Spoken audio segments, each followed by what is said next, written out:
한 나라를 탈출한다는 것이 오면서 가슴 저리게 느꼈습니다.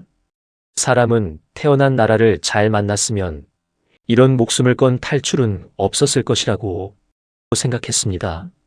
심장이 아파올 만큼 줄어들었고 온몸이 실신하듯 쓰러졌고 그러면서도 가야 하는 길이기에 한 발자국 또 한 발자국 기어서라도 가야 한다고 생각하고 도착한 곳이 대한민국입니다.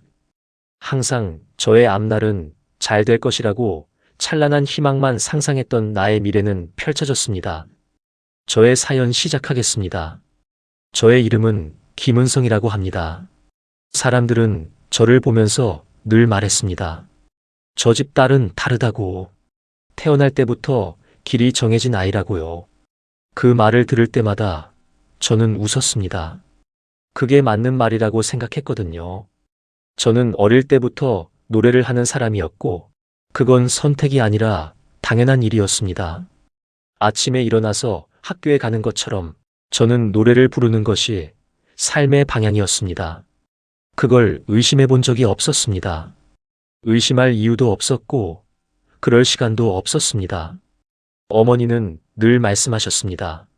목소리는 타고나는 거지만 노래는 만들어지는 거라고. 그래서 저는 만들어졌습니다. 하루하루 한 소절 한 소절 아주 천천히. 그 과정이 힘들다는 걸 느낄 새도 없이 그냥 그렇게 살았습니다. 그런데 지금 생각해보면 저는 그때 이미 어딘가에 놓여져 있던 사람이었습니다. 제가 선택한 게 아니라 제가 올라간 게 아니라 그냥 올려져 있었던 사람이었습니다. 그걸 제가 알게 된 건 한참 뒤의 일이었습니다. 이미 많은 것을 잃고 난 뒤였습니다. 나는 이미 선택된 아이였습니다. 아버지는 중앙당 당위원회 지도원이었습니다. 그 말이 어떤 의미인지 어렸을 때는 정확히 몰랐습니다. 그냥 아버지는 항상 정장을 입고 출근했고 집에 돌아오면 조용히 앉아서 신문을 읽었습니다. 말이 많은 분이 아니었습니다. 하지만 집 안의 분위기는 아버지가 만드는 것이었습니다. 아버지가 있을 때는 집 전체가 조금 조용해졌습니다. 그 조용함이 무서운 게 아니었는데 그렇다고 편한 것도 아니었습니다. 그냥 그게 우리 집의 공기였습니다. 아버지는 밥상에서도 거의 말을 하지 않았습니다. 젓가락을 놓는 소리, 숨을 고르는 소리, 그런 것들이 기억납니다. 어릴 때 저는 그 소리들에 맞춰서 말을 했습니다. 아버지가 숨을 고르면 뭔가 말을 꺼내도 되는 타이밍이고 젓가락이 다시 움직이면 입을 닫는 타이밍이었습니다. 그걸 누가 가르쳐 준 것도 아니었는데 자연스럽게 알고 있었습니다. 어머니는 예술인 출신이었습니다. 젊은 시절에는 무대에 섰다고 했습니다. 제가 어릴 때 그 사진을 본 적이 있었는데 무대 위에 서 있는 어머니는 제가 아는 어머니와 달랐습니다. 더 크게 웃고 있었고 뭔가 환한 표정이었습니다. 그 사진을 보면서 저는 이상하게 낯설다는 느낌을 받았습니다. 그래서 저희 집에서는 노래가 취미가 아니었습니다. 그건 방향이었고 이미 정해진 길이었습니다.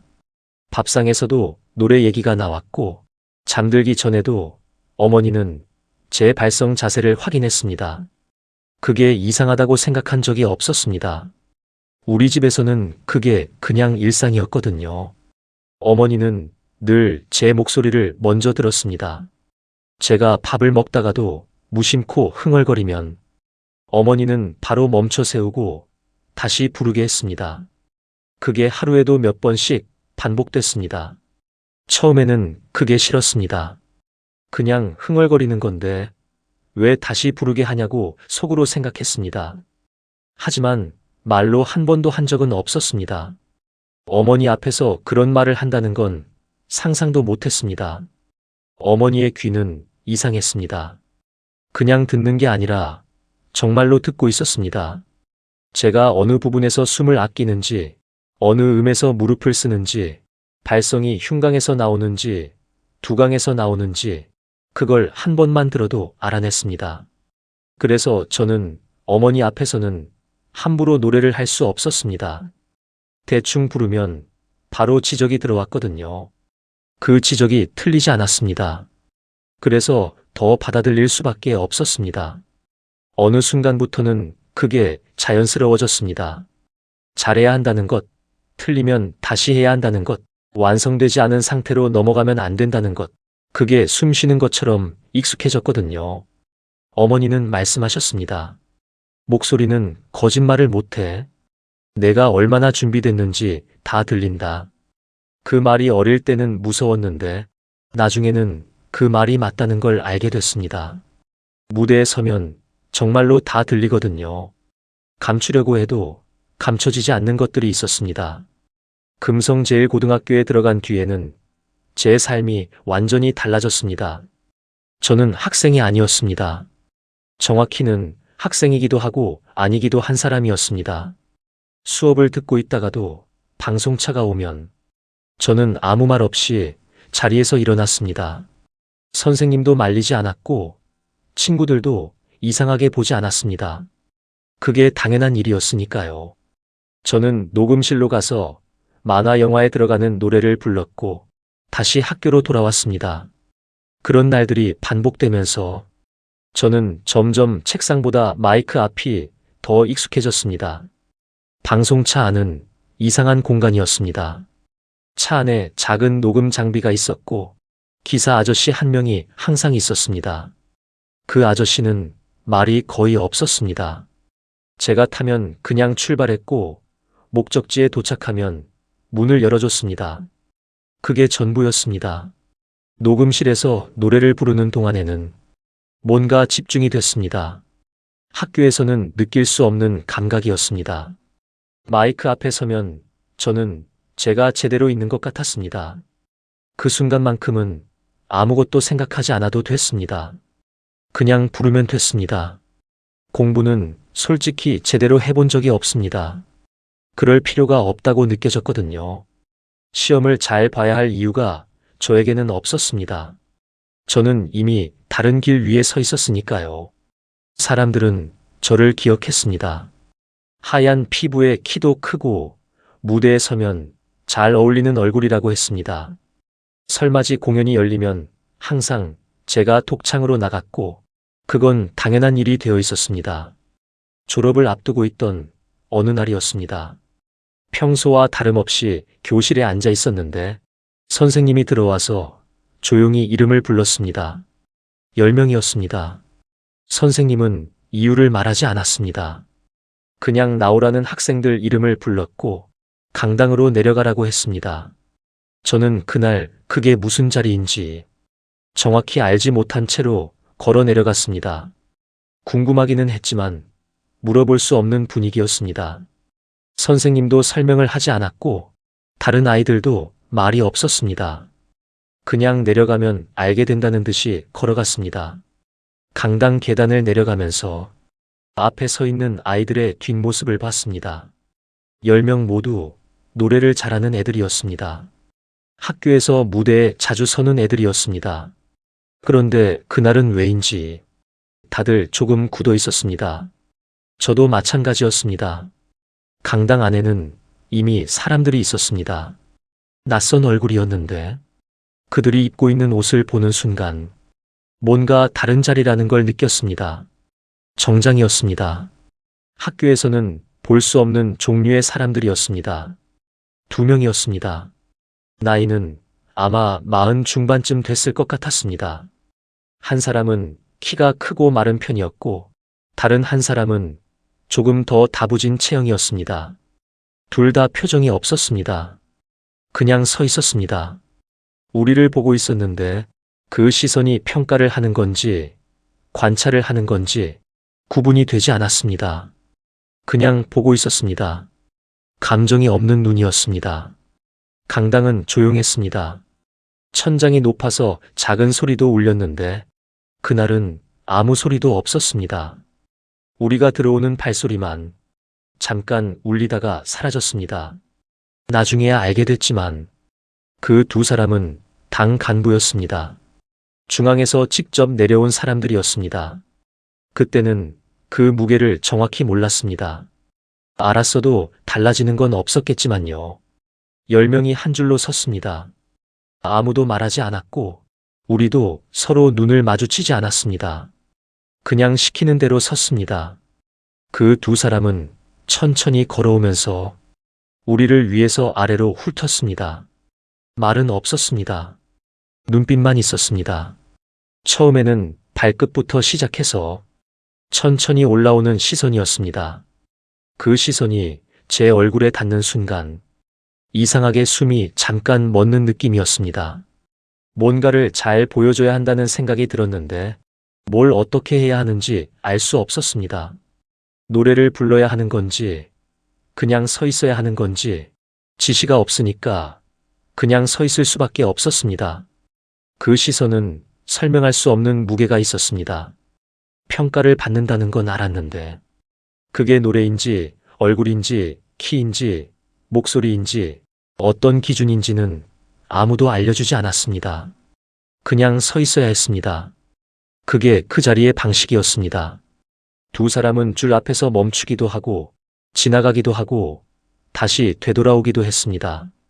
어떤 아이 앞에서는 조금 더 오래 멈췄습니다. 그 아이가 뭘 잘못한 건지, 잘한 건지도 알 수 없었습니다. 그냥 그 시간이 더 길었을 뿐이었습니다. 노래를 시켰습니다. 한 사람이 말했습니다. 차례로 노래를 불러라. 그 말이 떨어지고 나서 제일 앞에 서 있던 아이가 앞으로 나왔습니다. 잠깐 숨을 고르는 게 보였습니다. 그리고 불렀습니다. 앞 사람이 부르고 나면 그 두 사람이 짧게 뭔가를 얘기했고 다음 사람이 나섰습니다. 박수가 없었습니다. 잘한다, 못한다. 그런 반응이 없었습니다. 그냥 보고 있었습니다. 앞 사람이 노래를 마치고 자리로 돌아오는 얼굴을 봤습니다. 표정을 읽을 수가 없었습니다. 어떤 반응을 받았는지 전혀 티가 나지 않았습니다. 잘 됐는지 안 됐는지 그 아이도 모르는 것 같았습니다. 제 차례가 됐을 때 저는 평소처럼 불렀습니다. 잘해야 한다는 생각은 있었지만 떨리지는 않았습니다. 이런 자리에 서는 게 그때 저에게는 낯설지 않았거든요. 눈을 어디에 두어야 할지가 잠깐 고민이었습니다. 그 두 사람을 바라봐야 하는지 아니면 멀리 어딘가를 봐야 하는지 결국 멀리 봤습니다. 무대에서 하던 대로 객석 끝 어딘가를 향해서 노래가 끝났습니다. 그 두 사람이 저를 바라봤습니다. 아주 잠깐이었는데 뭔가 멈추는 느낌이었습니다. 짧은 침묵이었는데 그 침묵이 평소와 다른 무게였습니다. 그리고 다시 다음 사람으로 넘어갔습니다. 그날 심사가 끝나고 우리는 다시 교실로 올라갔습니다. 아무도 말하지 않았습니다. 각자 자리에 앉았고 수업이 다시 시작됐습니다. 그날 이후로 며칠이 지났습니다. 특별한 일이 없었습니다. 그냥 평소처럼 학교를 다녔고 방송차가 오면 나갔고 연습하고 돌아왔습니다. 그날 강당에서 있었던 일이 꿈처럼 느껴지기 시작했습니다. 그러던 어느 날 선생님이 다시 이름을 불렀습니다. 한 명이었습니다. 저였습니다. 그 순간 저는 기쁘다는 감정보다 이상하게 무겁다는 감정이 먼저 들었습니다. 뭔가 큰 것 안으로 들어가고 있다는 느낌이었습니다. 그리고 그 느낌은 틀리지 않았습니다. 그곳에 들어가는 순간 공기가 달랐습니다. 은하수 관현악단이라는 이름을 처음 들었을 때 저는 그게 어떤 곳인지 정확히 몰랐습니다. 다만 그 이름이 주는 느낌은 있었습니다. 크다는 느낌, 높다는 느낌, 제가 지금까지 있었던 곳과는 다른 곳이라는 느낌. 이름을 들었을 때 심장이 조금 빨라졌습니다. 그게 기대인지 긴장인지 알 수 없었지만 뭔가 달라진다는 건 분명했습니다. 그곳이 어떤 공간인지, 어떤 사람들이 있는지, 어떻게 생활하는지 아무도 설명해주지 않았습니다. 그냥 가면 알게 된다고 했습니다. 그래서 저는 그냥 갔습니다. 첫날 아침 건물 앞에 섰을 때 가슴이 조금 설렜습니다. 이제 진짜 시작이라는 느낌이었습니다. 여기까지 오기 위해 쌓아온 것들이 드디어 쓸모가 생긴다는 느낌이었습니다. 그런데 문을 열고 들어가는 순간 제가 느낀 건 설렘이 아니었습니다. 이상하게도 공기가 달랐습니다. 처음 연습실에 들어갔을 때 사람들이 이미 자리에 서 있었습니다. 정리된 자세, 흔들림 없는 표정, 그리고 말이 거의 없었습니다. 저는 인사를 했습니다. 안녕하십니까? 몇몇은 고개를 끄덕였고 몇몇은 저를 보지도 않았습니다. 그건 단순히 낯선 사람을 보는 반응이 아니었습니다. 그건 이미 정해진 안쪽과 밖을 구분하는 느낌이었습니다. 저는 그 순간 제가 그 안에 들어온 사람이 아니라 막 들어온 사람이라는 걸 느꼈습니다. 그 차이가 작은 것 같았지만 실제로는 큰 차이였습니다. 어디에 서야 하는지 몰랐습니다. 누군가가 알려줄 거라고 생각했는데 아무도 말하지 않았습니다. 그래서 구석 쪽에 섰습니다. 일단 그게 맞는 것 같았습니다. 연습이 시작되기 전 사람들이 자연스럽게 자리를 잡았습니다. 그걸 보면서 저는 조금 놀랐습니다. 아무도 말하지 않았는데 누가 어디에 서야 하는지 이미 정해져 있었습니다. 앞에 서는 사람, 중앙에 서는 사람, 뒤에 서는 사람. 그건 단순한 위치가 아니라 그 사람의 위치였습니다. 그 사람이 이 안에서 어떤 사람인지를 나타내는 자리였습니다. 그리고 딱 한 자리, 아무도 건드리지 않는 자리가 있었습니다. 비어 있었는데도 그 누구도 그 근처에 서지 않았습니다. 그걸 보면서 저는 처음으로 느꼈습니다. 이곳에는 보이지 않는 규칙이 있다는 걸요. 말로 되어 있지 않은 규칙, 가르쳐 주지 않아도 모두가 알고 있는 규칙, 그걸 모르는 사람은 저 혼자였습니다. 잠시 뒤 문이 열렸습니다. 그리고 한 사람이 들어왔습니다. 그 순간 연습실의 공기가 완전히 바뀌었습니다. 사람들의 자세가 조금 더 단단해졌고 시선이 그 사람에게 향했습니다. 누가 시킨 게 아니었습니다. 그냥 자동으로 그렇게 됐습니다. 그 사람은 아무 말도 하지 않았습니다. 걸어 들어오는 속도도 빠르지 않았고 특별히 시선을 끄는 행동을 한 것도 아니었습니다. 그런데 공간 전체가 그 사람 쪽으로 기울었습니다. 저는 그걸 보면서 이곳에서는 노래보다 더 중요한 것이 있다는 걸 처음으로 느꼈습니다. 첫 연습이 시작됐습니다. 저는 평소처럼 노래를 불렀습니다. 잘해야 한다는 생각, 끝까지 끌고 가야 한다는 습관, 그대로 했습니다. 그런데 노래가 끝난 뒤 이상한 정적이 흘렀습니다. 누군가 박수를 치지도 않았고 칭찬도 없었습니다. 대신 몇몇의 시선이 저에게 오래 머물렀습니다. 그건 좋게 보는 눈이 아니었습니다. 그건 조금 불편해하는 눈이었습니다. 그날 이후로 한 선배가 제 옆을 지나가면서 작게 말했습니다. 처음부터 그렇게 튀면 힘들어. 저는 아무 말도 하지 못했습니다. 일부러 튄 적이 없었거든요. 그냥 하던 대로 했을 뿐이었습니다. 그런데 그날 이후로 사람들이 저를 보는 눈이 조금씩 달라지기 시작했습니다. 그건 경쟁하는 눈도 아니고 평가하는 눈도 아니었습니다. 그건 지켜보는 눈이었습니다. 며칠이 지나면서 저는 조금씩 그곳의 분위기에 익숙해지려고 했습니다. 사람들이 어떻게 움직이는지, 어디에서 말을 멈추는지, 누가 누구 옆에 자주 있는지, 그걸 보면서 따라하려고 했습니다. 은하수 관현악단 안에는 눈에 보이지 않는 선이 있었습니다.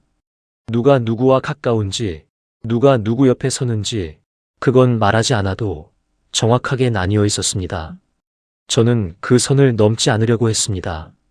그래서 일부러 앞으로 나서지 않았고, 말도 줄이고, 눈도 피했습니다. 그런데 그렇게 해도 시선은 피할 수 없었습니다. 그 중심에는 항상 한 사람이 있었습니다. 연습실에 들어오는 순간 공기가 바뀌는 사람, 말하지 않아도 모두가 신경을 쓰는 사람. 그 사람은 무대에서도 항상 가운데에 섰습니다. 그리고 그건 우연이 아니었습니다. 그 자리는 노래 실력으로 얻는 자리가 아니라 다른 무언가로 유지되는 자리였습니다. 어느 날 연습이 끝나고 돌아서는데 그 사람과 눈이 마주쳤습니다. 아주 짧은 순간이었는데 이상하게 몸이 굳는 느낌이었습니다. 그 눈빛은 화난 것도 아니고 놀란 것도 아니었습니다. 그건 확인하는 눈이었습니다. 마치 제가 어떤 사람인지 이미 알고 있는 것처럼 조용히 바라보는 눈이었습니다. 그날 이후로 저는 일부러 힘을 빼려고 했습니다. 노래를 할 때도 조금 덜 부르려고 했고 앞으로 나가지 않으려고 했습니다. 그런데 그게 더 이상했습니다.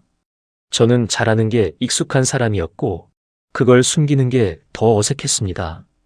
그리고 그 어색함은 오히려 더 눈에 띄었습니다. 그 순간 처음으로 확실하게 느꼈습니다. 여기서는 잘하는 게 문제가 되는구나. 그 사람의 시선이 조금씩 가까워지는 느낌이 들었습니다. 직접 말을 걸지는 않았지만 지나갈 때마다 한 번씩 저를 봤고 그 눈빛이 점점 오래 머물렀습니다. 독창으로 섰습니다. 그날이 문제의 시작이었어요. 어느 날 연습실 분위기가 달랐어요. 단장이 앞에 서서 뭔가를 말하고 있었는데 다들 평소보다 조금 더 긴장한 표정이었습니다. 당 간부 초청 공연이었어요. 은하수 관현악단이 특별 공연을 한다는 건 그냥 무대가 아니었습니다. 그 자리에 앉는 사람들이 어떤 사람들인지 단원이라면 다 알고 있었어요. 중앙당 간부들, 이름을 들으면 알만한 위치에 있는 사람들, 그 사람들 앞에서 공연을 한다는 건 잘해야 한다는 압박이 아니라 다른 종류의 긴장이었습니다. 실수가 용납되지 않는다는 게 아니라 그 자리 자체가 다른 공간이라는 느낌. 단원들이 술렁였어요. 조용하게, 그러나 분명하게. 늘 독창은 단장이 나갔어요. 그게 당연한 일이었습니다. 단장이 독창을 하고 나머지는 합창이나 반주로 자리를 채웠어요. 그 순서가 바뀐 적이 없었습니다. 그런데 이번에는 달랐어요. 단장이 연습실 앞에 서서 말했습니다. 이번 공연은 새로운 얼굴이 필요하다. 조용해졌어요. 아무도 말을 하지 않았습니다. 단장이 잠깐 단원들을 훑었어요. 그리고 제 쪽을 봤습니다. 은성, 제 이름이었어요. 이번 독창, 내가 해. 심장이 한 박자 빠르게 뛰었습니다. 기쁨인지 두려움인지 그 순간에는 구분이 안 됐어요. 주변에서 시선이 느껴졌습니다. 여러 방향에서 어떤 시선인지는 굳이 확인하지 않았어요. 그날부터 연습의 무게가 달라졌어요.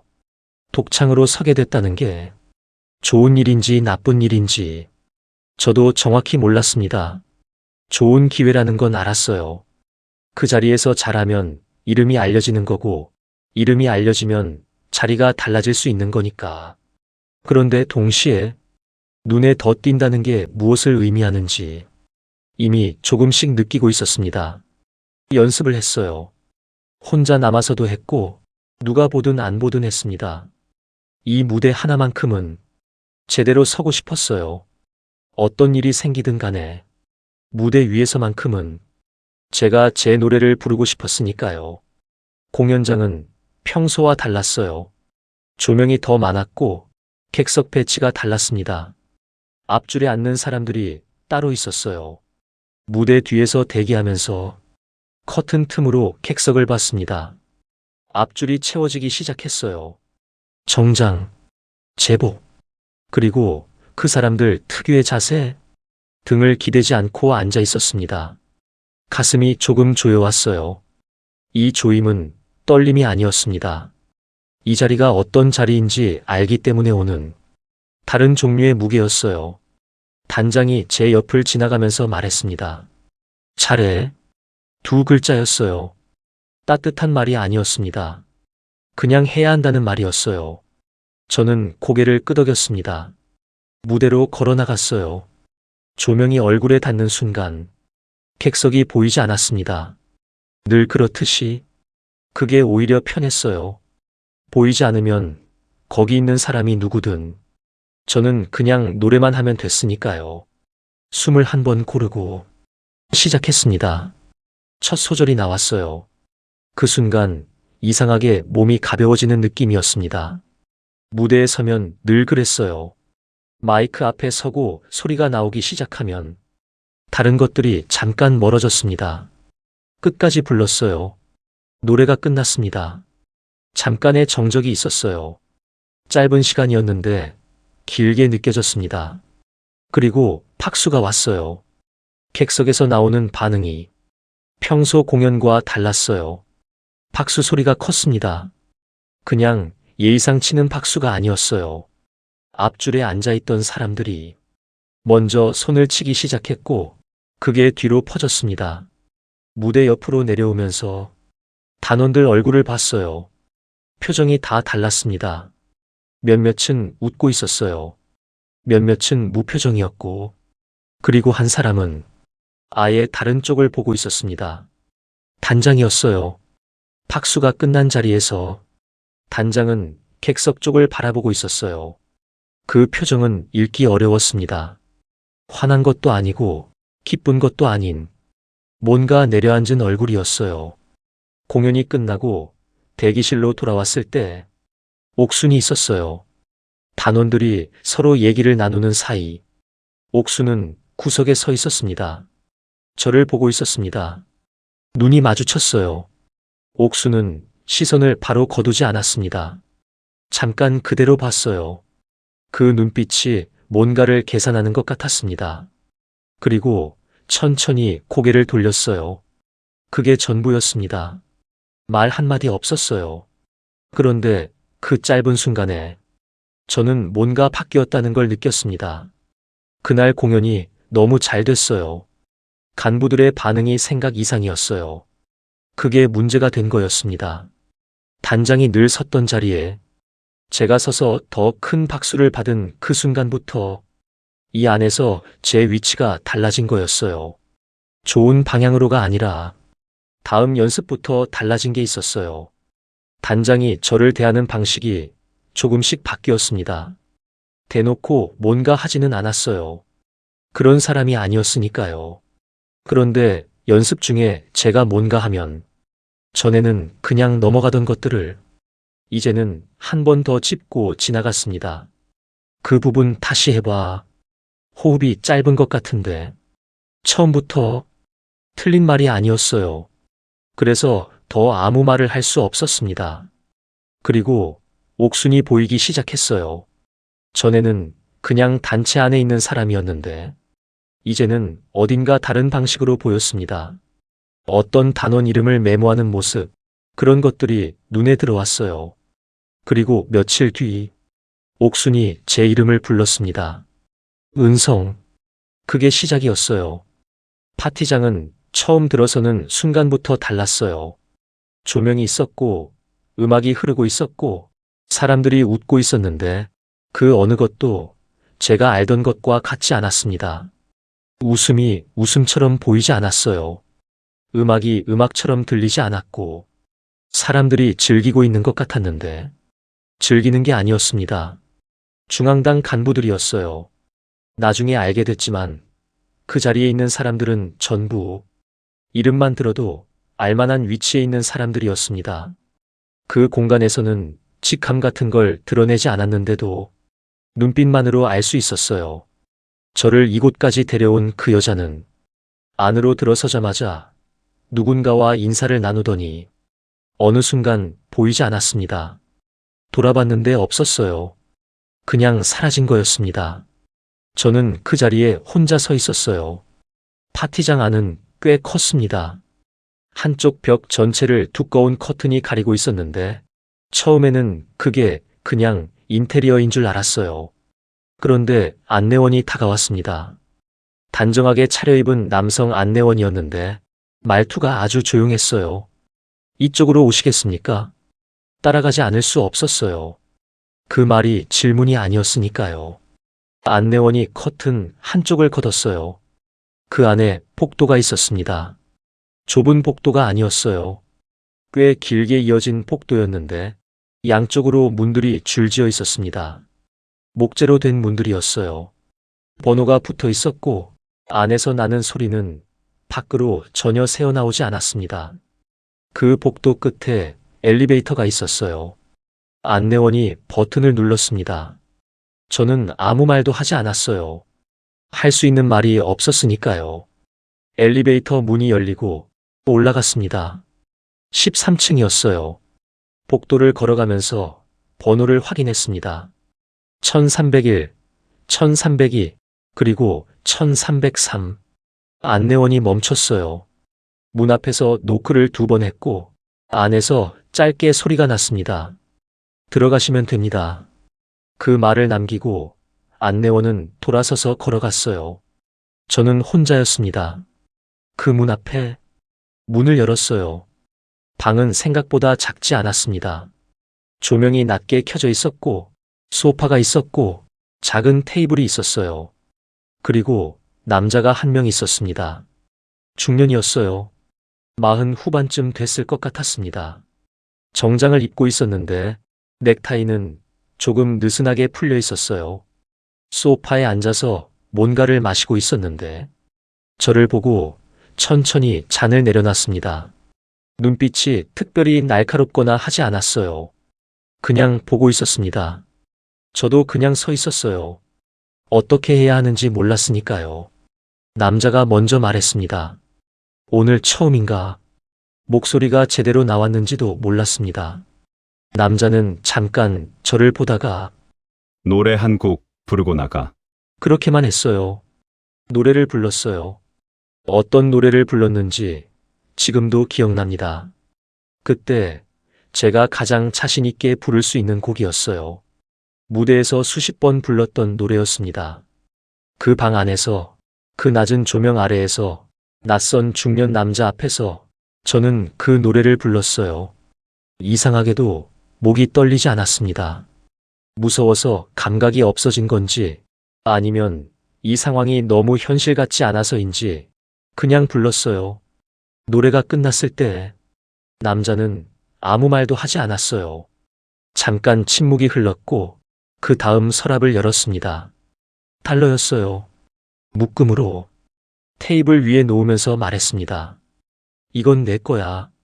그리고 오늘 내가 여기 온 건 밖에서 절대 얘기하는 거 아니야. 알지? 저는 고개를 끄덕였어요. 방을 나왔습니다. 복도를 걸었고 엘리베이터를 탔고 1층으로 내려왔어요. 파티장을 지나면서 아무도 저를 보지 않았습니다. 저는 그냥 앞만 보고 걸었습니다. 차를 타고 돌아오는 길에 저는 창밖을 봤어요. 달러 묶음이 코트 안주머니에 있었습니다. 그게 느껴졌어요. 그 무게가 생각이 정리가 안 됐어요. 그냥 멍했습니다. 그런데 딱 한 가지만은 선명하게 떠올랐어요. 강해져야 살아남는다. 그게 전부였어요. 그 생각 하나. 감정이 들어올 틈이 없었습니다. 울어야 하는 건지, 화가 나야 하는 건지 아무것도 몰랐어요. 다만 이것만은 알았습니다. 내 꿈을 이런 곳에 내걸 수는 없다. 이 무대는 내가 올라가고 싶은 무대가 아니야. 여기서 이대로 있으면 나는 진짜로 사라진다. 그래서 결정했어요. 그날 밤 차 안에서 살아남으려면 강해져야 하고 강해지려면 뭔가를 손에 쥐어야 한다고 옥순을 살피기 시작했습니다. 다음 날 연습실에 들어갔을 때 저는 그 여자를 찾았어요. 저를 파티장에 데려갔다가 혼자 남겨두고 사라진 그 여자. 이름을 알아냈어요. 옥순이었습니다. 이름을 처음 들었을 때는 아무 느낌이 없었는데 그 이름이 그 사람이라는 걸 연결하고 나니 이상하게 입에서 잘 안 떨어졌어요. 옥순. 그 여자는 특별한 위치에 있었습니다. 단원이긴 한데 다른 단원들과 달랐어요. 연습 시간에 나타났다가 사라지기도 했고 누군가와 뭔가 얘기를 나누면 상대방이 항상 먼저 고개를 숙였습니다. 그리고 사무실이 있었어요. 은하수 관현악단 건물 안에 단원이 혼자 쓰는 사무실을 가진 사람은 옥순뿐이었습니다. 그 사무실 앞을 지나갈 때마다 저는 속도를 조금 늦췄어요. 안에서 뭔가 소리가 나는지, 누가 드나드는지 그걸 보려고요. 연습이 끝나고 단원들이 흩어질 때 저는 일부러 천천히 움직였어요. 옥순이 어디로 가는지 보기 위해서. 그 여자는 항상 혼자 움직였습니다. 누군가와 같이 다니는 법이 없었어요. 얘기를 나눌 때도 짧게 나누고 끝냈고, 밥을 먹을 때도 자리를 따로 잡았습니다. 그런데 특이한 게 있었어요. 어떤 날은 연습이 끝나자마자 핸드폰을 보고 곧장 사무실로 들어가서 한참 있다 나왔습니다. 그리고 어떤 단원을 불렀어요. 그 단원은 고개를 끄덕이고 돌아서서 가고, 그 다음 날 그 단원이 연습에 나오지 않았습니다. 처음에는 그냥 몸이 안 좋은가 했는데 이틀 후에도 사흘 후에도 안 나왔어요. 나중에 누군가 말했습니다. 지방으로 갔대. 아무 설명이 없었어요. 그냥 그렇게 됐습니다. 저는 노래를 잘했어요. 그건 사실입니다. 연습실에서 누가 봐도 알 수 있는 수준이었고, 무대에서도 실수가 없었어요. 그런데 그게 오히려 문제였습니다. 잘한다는 게 눈에 띄면 눈치가 들어왔어요. 옆에서 작게 시작되는 불편함, 뭔가 미묘하게 바뀌는 분위기, 단장 앞에서 옥순이 뭔가 말을 하고 있다는 느낌도 점점 강해졌습니다. 노래 실력 하나만으로 이 안에서 살아남을 수 없다는 걸 이제는 알고 있었습니다. 잘하면 밀린다. 튀면 타깃이 된다. 그렇다고 못하면 내보내진다. 이 구조 안에서 버티는 방법은 노래가 아니었어요. 뭔가를 쥐어야 했습니다. 옥순의 약점 하나, 그걸 손에 넣는 순간 이 관계가 달라질 수 있다고 생각했어요. 물론 그게 쉬운 일이 아니라는 것도 알고 있었습니다. 혼자서는 절대 안 됐어요. 여자들끼리는 더더욱 안 될 것 같았고, 그래서 생각한 사람이 있었어요. 근호와 가까워졌습니다. 근호는 첼로 연주자였어요. 은하수 관현악단에서 연주 파트는 성악 파트와 공간이 분리돼 있었는데 연습이 끝나고 나올 때쯤 가끔 마주쳤습니다. 처음부터 눈에 들어온 건 아니었어요. 그냥 같은 단체에 있는 사람이었습니다. 키가 좀 있었고 말수가 많지 않았고 연주할 때 집중하는 표정이 조금 인상적이었던 정도. 일부러 가까워지기로 한 건 그 사람이 특별해서가 아니었어요. 근호는 몇 가지 조건이 맞는 사람이었습니다. 이 단체에서 오래됐어요.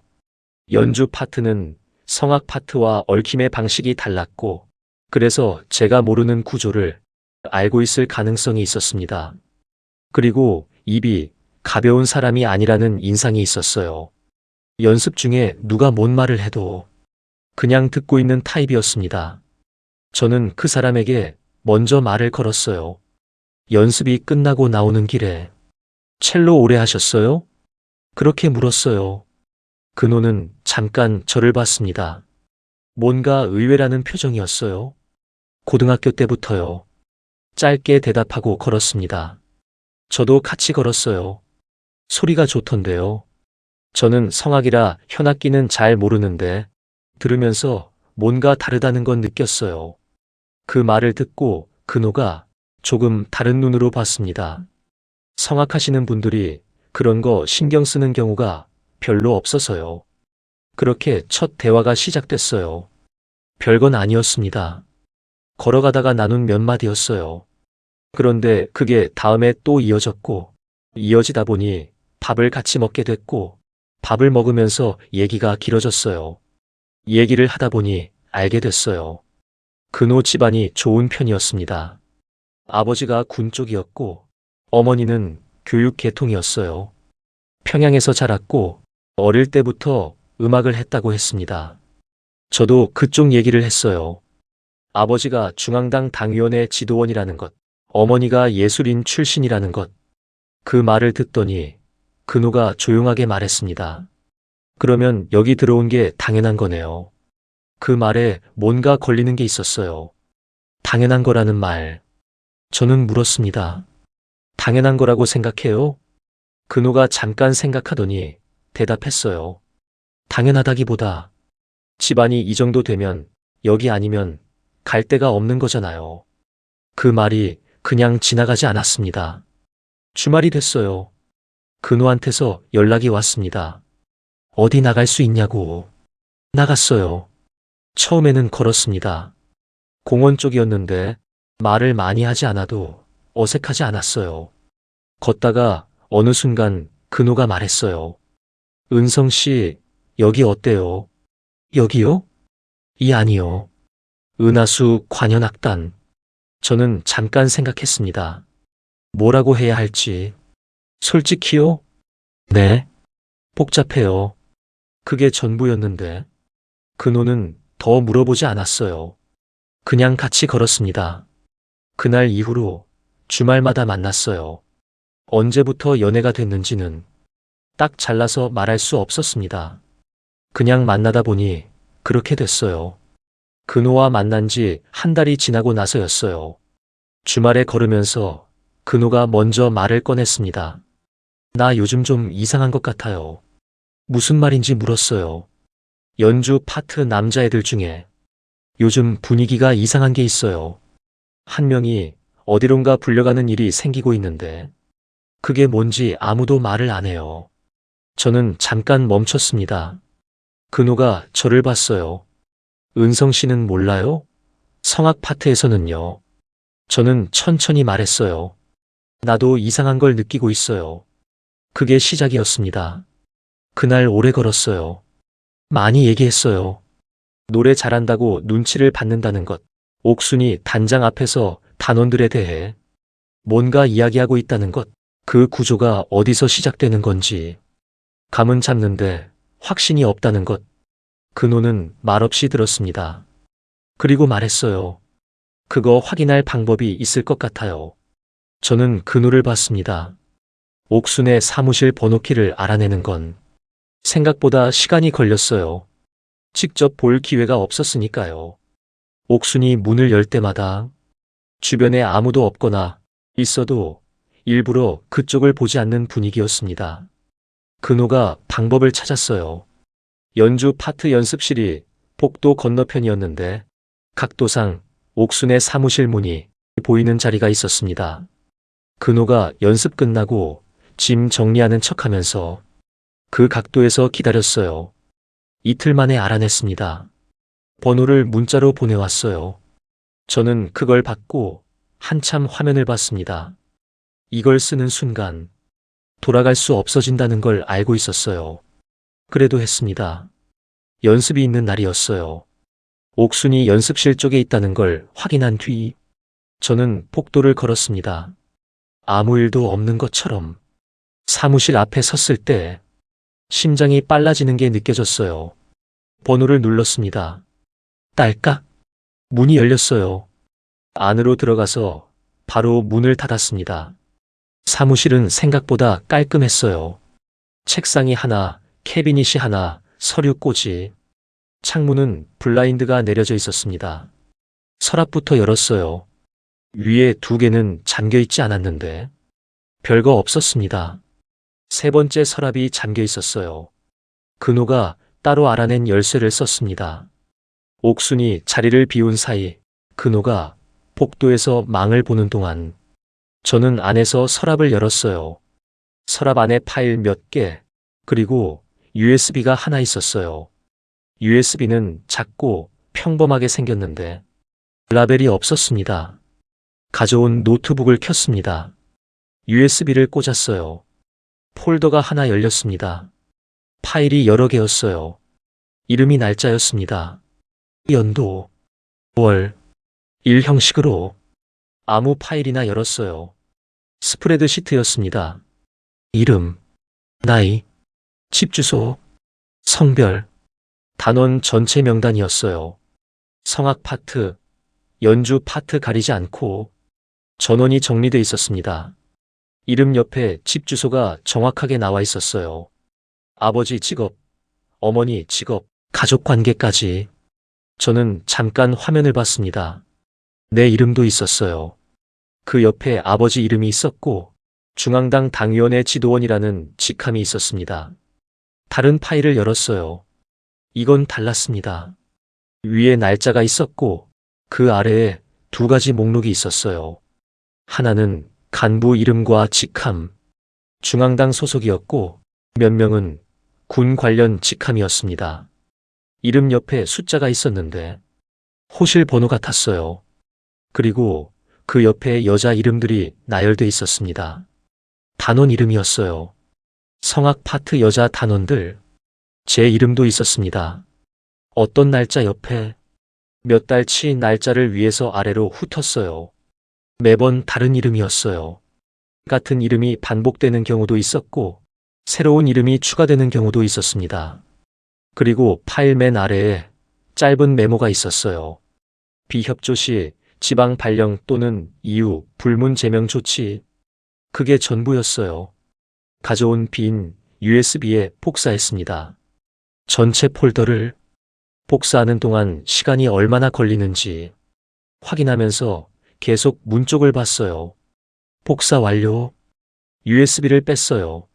원래 USB는 서랍에 다시 넣었습니다. 가방을 들었어요. 문을 열기 전에 잠깐 멈췄습니다. 뭔가 달라진 게 없는지 한 번 더 봤어요.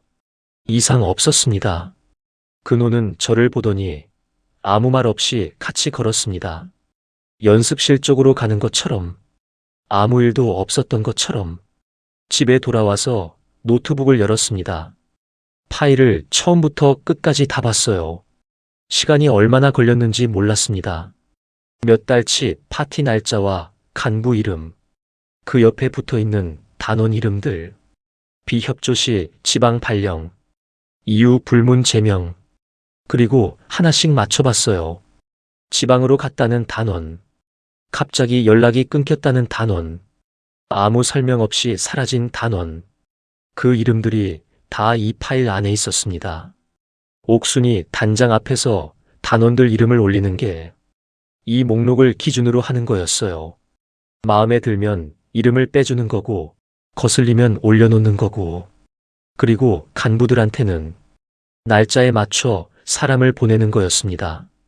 그 은밀하고 음침한 곳을 젊은 나이에 계속 드나드는 건 양심이 허락하지 않았어요. 이 구조 안에서 내 꿈을 이야기한다는 게 이제는 아무 의미가 없었습니다.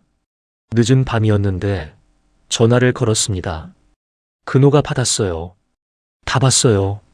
한참 말이 없었습니다. 그러다가 근호가 물었어요. 어떻게 돼 있어요? 설명했습니다. 날짜, 이름, 메모, 전부. 전화기 너머에서 근호도 한동안 조용했어요. 은성 씨, 이거 가지고 있으면 안 돼요. 들키면 끝나요. 알아요 라고 했습니다. 그래서요? 저는 대답을 생각했어요. 이 나라 떠야 할 것 같아요. 근호가 바로 말하지 않았습니다. 한참 있다가 말했어요. 나도 생각해봤어요. 그거. 저는 그 말을 듣고 아무 말도 못했습니다. 다음 날 근호를 만났어요. 공원 벤치에 앉아서 한참 아무 말도 하지 않았습니다. 제가 먼저 말을 꺼냈어요. 근호 씨, 나 솔직하게 말할게요. 근호가 저를 봤습니다. 처음에 일부러 가까워지려고 한 거예요. 뭔가 알아내려고. 근호가 말하지 않았어요. 그런데 같이 지내다 보니까 진짜가 됐어요. 그건 사실이에요. 근데 지금 이 상황에서 사귀는 게 맞는 건지 모르겠어요. 제가 이 나라를 뜨면 근호 씨한테도 영향이 가요. 부모님한테도 가고. 그걸 제가 만들면 안 돼요. 해산에 가기로 했습니다. 해산에 도착한 건 이른 오후였어요. 주소를 찾아갔습니다. 작은 주택이었어요. 도심에서 벗어난 골목 안쪽에 있었습니다. 문을 두드렸어요. 한참 뒤에 문이 열렸습니다. 선영이었어요. 처음에는 저를 못 알아보는 것 같았습니다. 그러다가 눈이 커졌어요. 은성아? 네, 라고 했습니다. 선영은 잠깐 주위를 살피더니 빨리 들어오라고 했어요. 집 안은 작고 어두웠어요. 선영의 얼굴이 많이 달라져 있었습니다. 살이 빠졌고 눈빛이 달랐어요. 제가 알던 그 사람이 맞는데 어딘가 먼 곳을 보고 있는 것 같았습니다. 차를 끓여줬어요. 우리는 마주 앉았습니다. 저는 솔직하게 말했어요. USB에서 명단을 봤다는 것, 선영의 이름이 있었다는 것, 그래서 찾아왔다는 것. 선영은 차를 마시다가 잠깐 손을 멈췄습니다. 그리고 말했어요. 다 알고 있었구나. 목소리가 낮았어요. 화가 난 게 아니라 그냥 지쳐있는 목소리였습니다. 선영이 말을 시작했어요. 저처럼 옥순한테 불려서 파티장에 갔다고 했습니다. 처음에는 노래만 부르면 된다고 했는데 시간이 지나면서 달라졌다고 했어요. 날짜가 늘었고 요구하는 게 달라졌다고 거부하려고 했대요. 그랬더니 일주일 뒤에 단장 호출이 있었고 그 다음날 해산 발령이 났다고 했습니다. 이유가 없었어요. 그냥 됐다고. 선영이 잠깐 멈췄다가 말했습니다. 은성아, 거기 오래 있으면 안 돼. 나는 거부했으니까 이렇게 된 거고 거부 안 했으면 계속 있어야 하는 거야. 어느 쪽이든 답이 없어. 저는 물었어요. 언니는 어떻게 할 거예요? 선영이 창문 쪽을 봤습니다. 나는 이미 결정했어. 어떻게요? 나갈 거야. 이 나라 밖으로. 저는 근호를 봤어요. 근호도 저를 봤습니다. 저는 선영한테 말했어요. 우리도요. 선영이 처음으로 표정이 바뀌었습니다. 뭔가 눈빛이 달라졌어요. 진짜로? 네, 라고 했습니다. 선영이 한참 저를 봤어요. 그러다가 일어나서 다른 방으로 들어갔다가 나왔습니다. 종이 한 장이었어요. 이름도 없고 전화번호 하나만 적혀 있었습니다. 이 사람한테 연락해. 내가 소개했다고 하면 돼. 대신 선영이 잠깐 말을 멈췄어요. 쉽지 않아.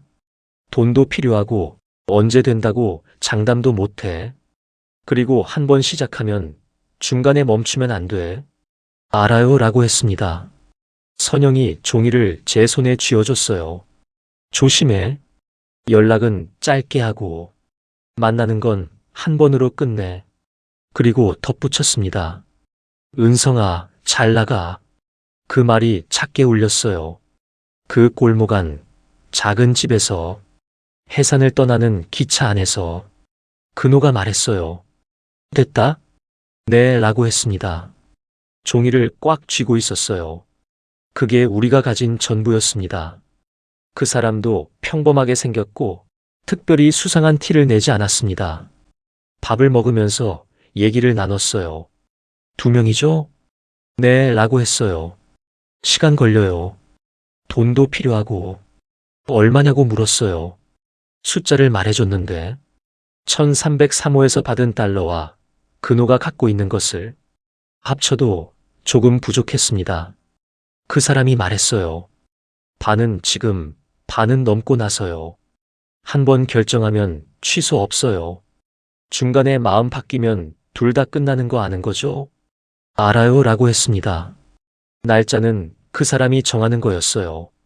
언제라고 알려주기 전까지. 저희는 그냥 평소처럼 살아야 했습니다. 연습실에 가서 무대에 섰어요. 그리고 옥순 앞에서 웃었어요. 이게 마지막일 수도 있다는 걸 알고 있었어요. 이 연습실이 마지막일 수도 있고, 이 무대가 마지막일 수도 있고, 아버지 생각이 났어요. 어머니 생각도.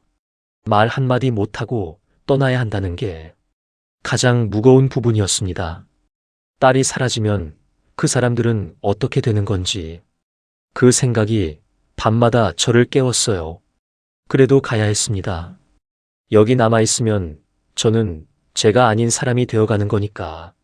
조금씩 조용히 돌이킬 수 없게. 그건 더 무서운 일이었습니다. 연락이 온 건 새벽이었어요. 짧은 문자였습니다. 내일요. 그걸 보고 한참 화면을 봤어요. 내일. 드디어 온 거였습니다. 근호한테 전달했어요.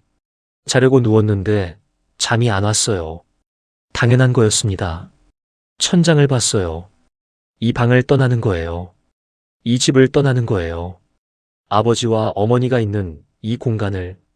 그런데 이상하게도 눈물이 나지 않았습니다. 이미 많이 울었던 건지, 이 순간에는 울 여유가 없는 건지, 그냥 천장만 봤어요. 날이 밝아오기 시작할 때쯤 저는 조용히 일어났습니다. 평소처럼 씻었어요. 평소처럼 옷을 입었어요. 가방은 전날 미리 작게 챙겨뒀어요. 표가 나지 않게. 그리고 나왔습니다. 현관문을 닫으면서 뒤를 한 번 봤어요. 그게 마지막이었습니다. 밤이 깊어졌을 때 연락책이 왔어요. 지금이라고 했습니다. 강이었어요. 어두웠습니다. 달도 없는 밤이었어요. 강물 소리만 들렸어요. 연락책이 먼저 들어갔습니다. 깊지 않다고 했는데 실제로 들어가 보니까 깊었고 경비대원들의 감시가 있어 물속으로 점점 더 깊이 들어갔어요. 물이 차가웠습니다. 그 사람이 안내한 건 우리가 상상하던 길이 아니었어요. 그 거리를 느끼면서 이상하게 아무 감정이 안 왔습니다. 무서워야 할 것 같은데 무섭지 않았고 슬퍼야 할 것 같은데 슬프지 않았어요. 몸이 먼저 움직이고 있었습니다. 연락책이 짧게 눈을 마주치고 방향을 알려줬어요. 말을 길게 하지 않았습니다. 거기서부터는 배도 타고 오토바이도 타고 정글도 헤치고 발길이 닿는 곳으로 브로커를 따라 움직였어요. 근호가 옆에 있었는데 서로 의지하니 많은 힘이 되었어요. 아마 혼자라면 이겨냈을지 모르겠어요. 동남아 어느 지역? 한 집으로 허기져서 들어가 물을 마시며 쉬기도 했어요. 고마운 분들이 죽 한 그릇씩 챙겨줘서 먹었고 허기를 달래고 하룻밤을 쉬었어요. 저희는 탈북에 성공했습니다. 지금은 우리가 대한민국에 정착을 하여 열심히 살고 있습니다. 탈북한 그 다음 해 우리는 작은 교회에서 결혼식을 하여 가정을 이루고 살고 있습니다. 귀여운 아들이 하나 있어요. 지금도 남보기는 번듯해 보이지만 말 못할 사연을 안고 사는 북한 주민들이 저 말고도 많이 있습니다. 가족에게 피해가 갈까봐 두렵고 미래가 막힐까봐 두려워 고민에 남아있는 사람들이 대부분입니다. 저희는 스스로 이 자유를 선택한 것에 대해 제일 잘한 일이라고 생각합니다. 저의 긴 이야기를 시청해주신 여러분 감사합니다.